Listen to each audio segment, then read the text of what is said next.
Organik enerji, sıfır kolesterol.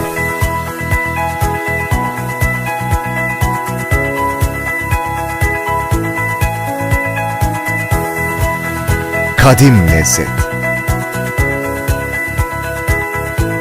Anne sütü kadar organik.